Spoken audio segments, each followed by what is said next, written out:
He wept అన్నాడు ఇంగ్లీష్లో. అతను హృదయంలో నుంచి కన్నీరు కార్చెను, విలపించెను.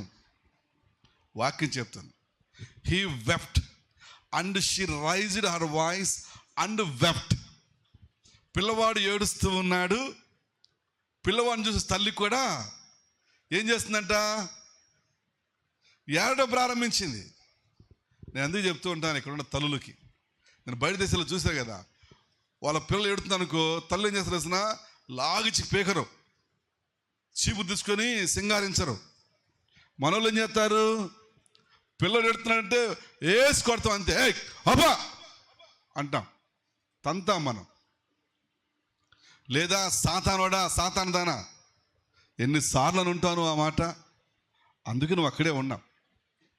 ఆ పదాన్ని మనం ఉపయోగించకూడదు, ఉచ్చరించకూడదు. నువ్వు అక్కడ ఉన్నావు, కారణం ఏమిటంటే అదే